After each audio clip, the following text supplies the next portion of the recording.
In the year 70 AD, Roman legions sacked and burned Jerusalem. Israel would remain a nation in exile for nearly 2,000 years. But in the aftermath of World War II, the people of the book returned home. Israel's rebirth and survival in the 20th century has often been called a miracle. Those who were there cite their own experiences as proof. I'm Michael Greenspan. I'm an investigative journalist. These are their stories.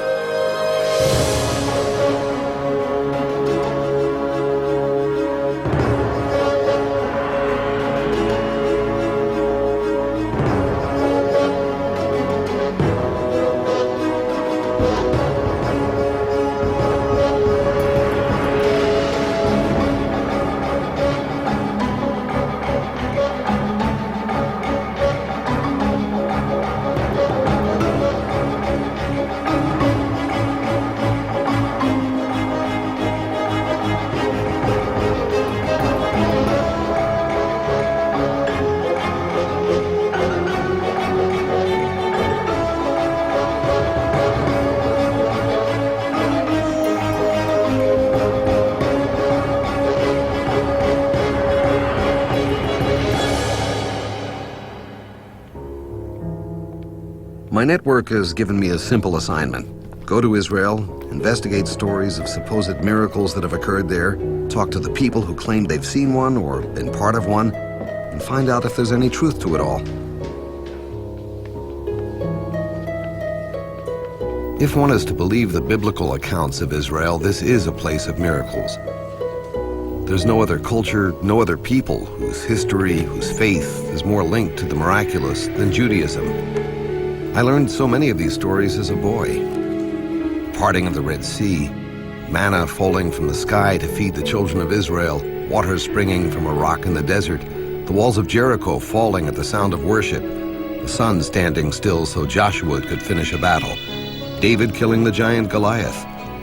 If such stories are more than fables, then it would not be inconceivable that they still happen. But do they? The stories I'm investigating today sound like pages from the Bible, but if you believe the people I'm meeting, they happened, not thousands of years ago, but in 20th century Israel. Typical is a story told to me the other day up on the Mount of Olives by military historian Gershon Bar Kokhba, who told me an incredible tale from the War of Independence. Over here, on our right, the Zion Mount. The Jewish state was established on Friday. Monday night, there were 1,800 Jews under siege in the Jewish quarter. And the Palmach decide we have to get inside. And on Monday night, they conquer the Zion Mount. In the morning, 5 soldiers of us were in front of the Zion Mountain, and thousands of Arabs started a counterattack of the Zion Mountain. חבר'ה, יש לנו אורחים!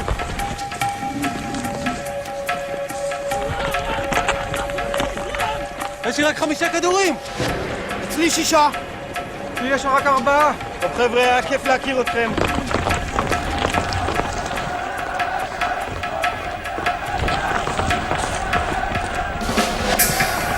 אולי אין לנו שום סיכוי, אבל אנחנו יכולים להילחם כמו גדולים. לפחות כמה דקות. אל תדאגו, זה ייגמר מהר.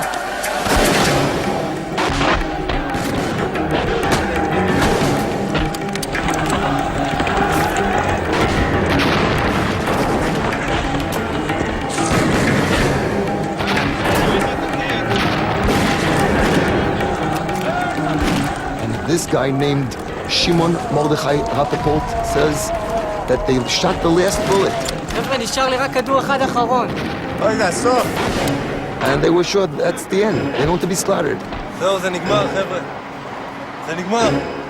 עשינו מה שיכולנו. And the Arabs that felt that there are no more shooting, they started yelling, Itbach El Yahud, kill the Jews, and started running towards this emplacement. And suddenly, they heard the Arabs yelling, Ibrahim, Ibrahim, Ibrahim! Abraham, and Abraham! And running away. They have no idea what happened.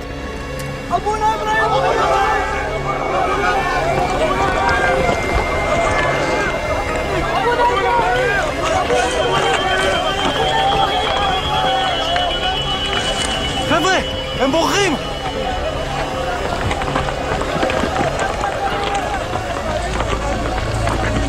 זה לא יאומן!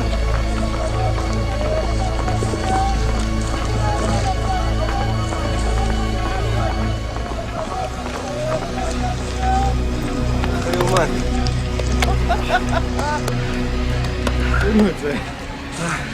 Shimon Mordechai Rappaport takes his cousin, Ira Rappaport, to the Mount of Zion and telling him his story 19 years beforehand. And there was an Arab over there that was sitting and hearing this story.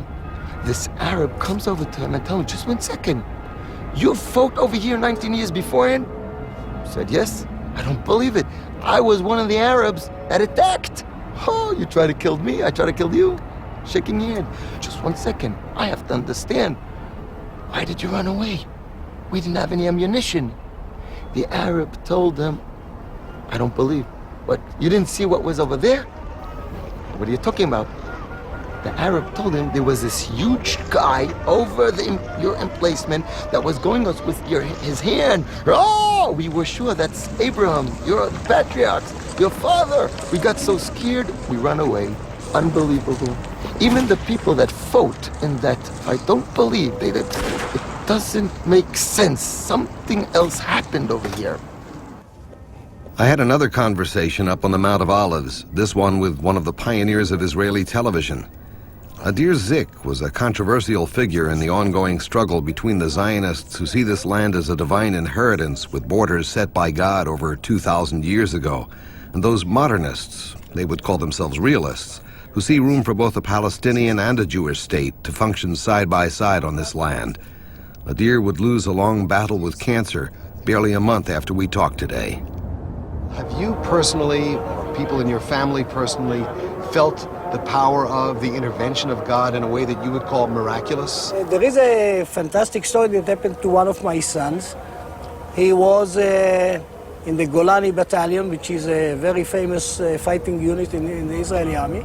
He was stationed in one of our fortresses in Lebanon, and when the Israeli army pulled out of Lebanon, they were supposed to stay there. כן, כן המפקד. כן. כאן רוצה אותך נתן. כאן משנה רות עבור. כאן משנה, שלילי אין לנו עוד פה יותר מ-15 קטנות. רות, תאשר, דרכי אליהם. טוב, תקשיבו מה שקורה כזה דבר. אנחנו נוטשים את העמדה הזאת, יש? אנחנו משאירים פה כל דבר חוץ מנשק ופקלים. יש לנו 6 קילומטר של גיהנום עד הבסיס. תסתכלו סביב, כנראה שאם אנחנו לא רוצים שהערבים יתגנו אותנו, אנחנו צריכים לעשות את זה ולעשות את זה מהר. דוקטור, מה איתך? אני אהיה בסדר, אל תדאג. אני אסתדר, אני אעמוד בקצב. על הכיפק, יאללה חבר'ה, קדימה, על הרגליים, אחריי!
משלנו, המפקד!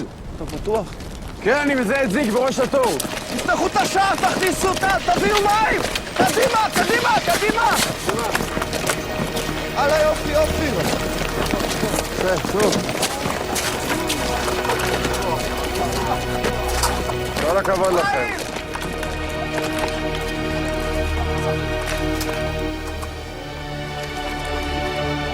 יופי, יופי, חבר'ה, איפה זיק? זיק!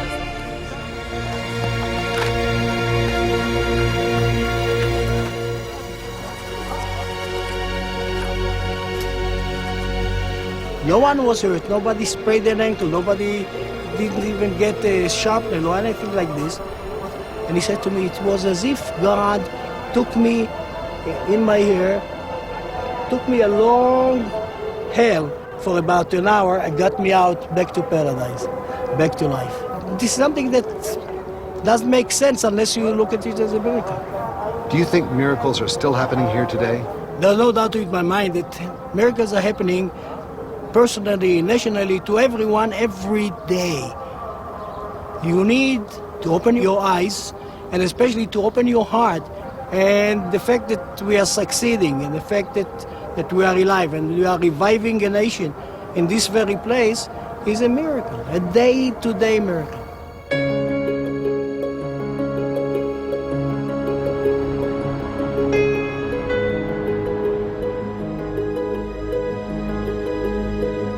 This is Galilee. This is some of the most beautiful land in Israel. For Christians, it's where Jesus grew up, turned water into wine at a wedding, fed the 5,000, walked on water. But the two stories I'm investigating up here today, if true, are not Bible stories. They're stories of incredible events that took place in the 20th century. Even though Israel was only reborn in 1948, there have always been Jews living here since the time of the Bible. There's one family here in the town of Pekin that has been here since the destruction of the Second Temple in 70 AD. Margalit Zanati is in her 70s now, and she's the last of her family. Margalit agreed to meet me out at the Jewish cemetery. Hi, Margalit. Margalit, what can you tell me about this town, especially about the Jews who live here? This village has been Jewish since from the destruction of the Second Temple. After the destruction of the temple, Jews came here from all the area. We were one of the families that came to this area of the graves of holy men. On the way up here, we saw signs pointing to the graves of famous rabbis, what they called tzaddikim. These tzaddikim, these holy men, I understand that they also helped save the Jews of Pekin back in 1928. Maybe you can tell me about that. It was late one night. Everyone in the village was sleeping, except for our rabbi. What he did not know was that some Arabs from a nearby village had decided to come that night while we were sleeping and kill the men, take the women, burn our houses, and take everything we had. This he found out much later. The terrorists approached our village from the thick forest on the east, so we would not see them till they were right on us. But as they stepped into the clearing, they suddenly saw several tall, robed figures.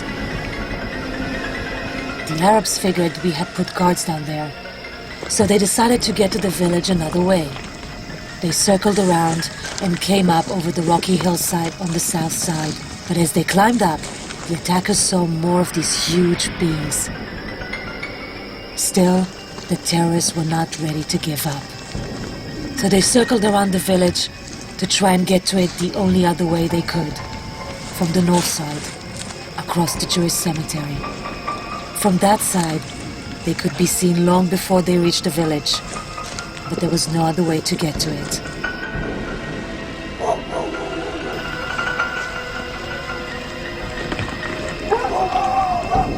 As the terrorists started running towards the village, a column of these robed men suddenly appeared.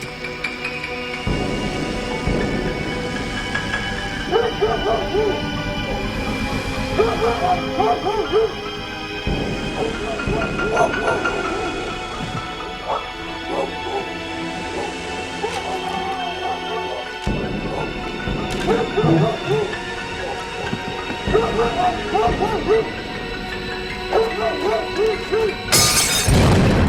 lifted enormous swords into the air. Fire appeared along the blade of each sword, lighting up everything.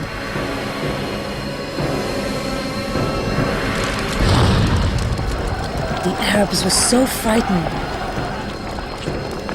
They threw down their weapons and ran off into the forest.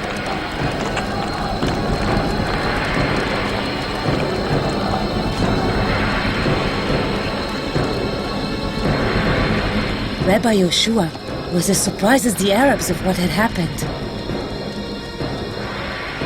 The Arabs never came back to harm the Jews of Pekin. When you tell me the story, it sounds like what we call in English a fairy tale sometimes. You know, the kind of story you don't know whether to believe or not to believe. Do you believe it? It is not a legend. It is true. My grandfather told my father, and he told me. It is a miracle from heaven.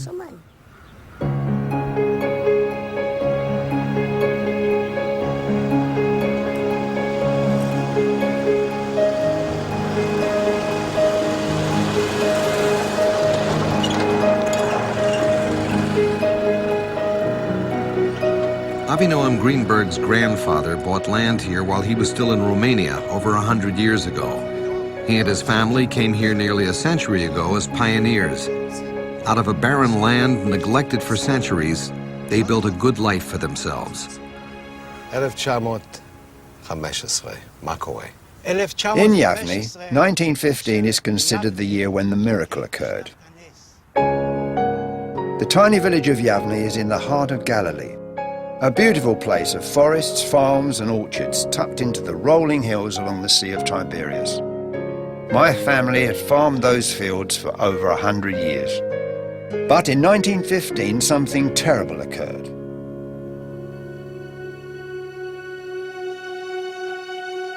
A swarm of deadly locusts like nothing anyone had ever seen before suddenly appeared, blocking the sun and swarming down on the lush green fields of Yavne. There were so many they blocked the sun and it became like night in the middle of the day. There was nothing we could do about it. My father and the other families of the village hurried to the fields with anything they could find to try and scare the locusts away. School was dismissed so the children could help. They brought large lids from trash cans to bang together and make a noise. Others brought brooms and sticks from home to try and get the locusts to leave the fields of Yavne, but it didn't help. All day long the locusts ate the fruit of the fields.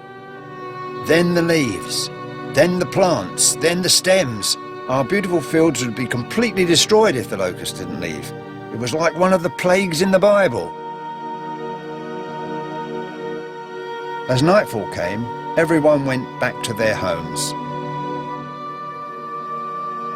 There was nothing more that could be done until the morning, and the villagers would try again to fight the dreaded locusts.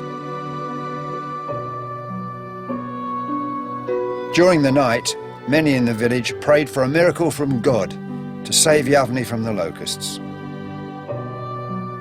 The next morning, one of the villagers looked out of his window towards the fields and saw a strange sight. He rubbed his eyes and looked again. The fields were covered in a white blanket that looked like snow. The farmer ran outside and sounded the alarm. Everyone ran to the fields with the farmer to see what was happening. The fields were covered in white stalks. There were thousands of them eating the locusts. These wonderful birds would save the village. There were so many stalks that if one of them flew up from the fields, there was no place for it to land again. For 3 days the stalks ate the locusts until there were none left. And then they disappeared as quickly as they had arrived. The fields were now richer, producing better crops than ever before. For the next 3 years, those fields produced the most crops and the best fruit of any other fields in Galilee.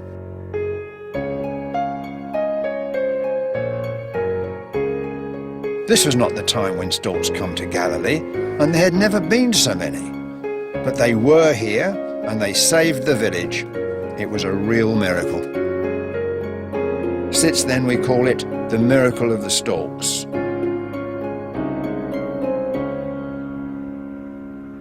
Nobody could answer why a miracle occurs, but it does. I believe this was one of the miracles which saved this colony from complete destruction.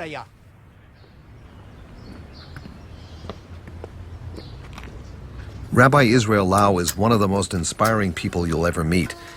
He's the former chief rabbi of Israel, one of the highest honors this country can bestow.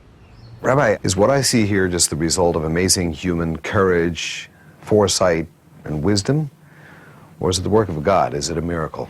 Miracle starts with the very existence and survival of the Jewish people so long, and in spite of all the battles, all the sufferings, including Holocaust. I think it's a combination of both.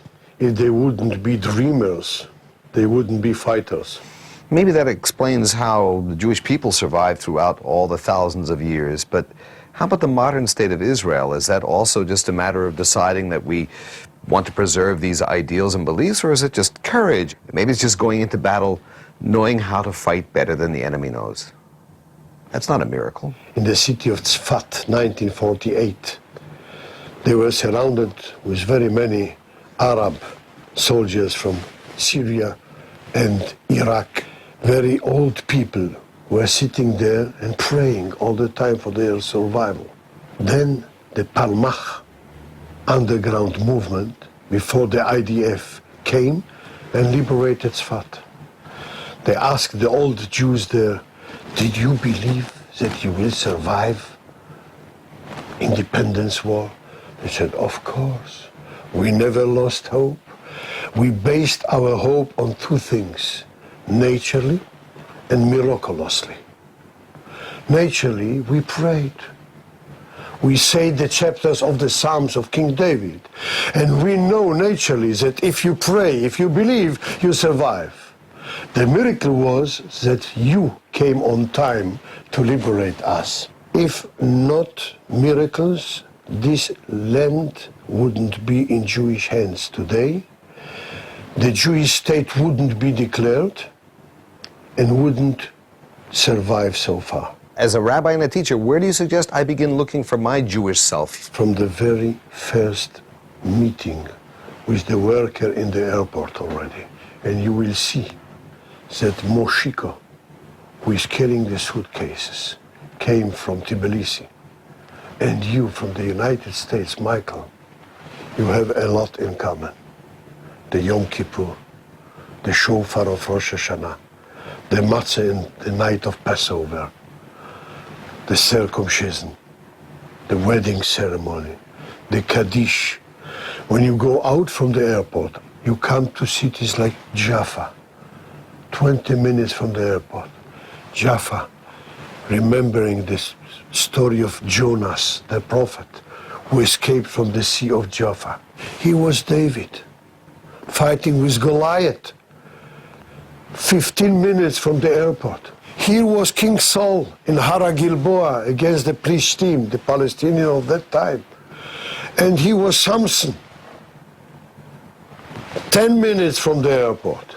King David, King Solomon, Abraham in Beit El, in Ophrah, Isaac in Beersheba, Jacob in Kiryat Arba.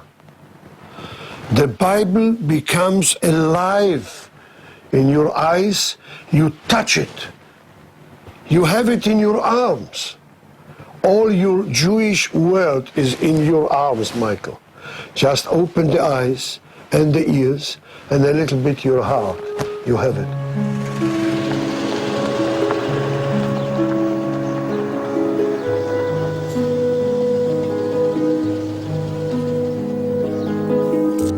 Visions of Abraham in the sky, angels with flaming swords defending a village by night, thousands of storks saving a village from a plague of locusts, a company of soldiers passing right in front of enemy gunfire and not one being shot.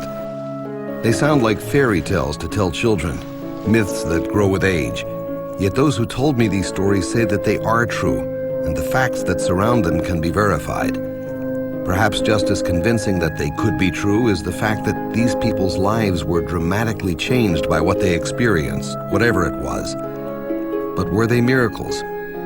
I don't know. Gershon Bar Kokhba perhaps said it best when he said that when God works miracles, sometimes you see it and sometimes you don't. The important thing is to keep looking.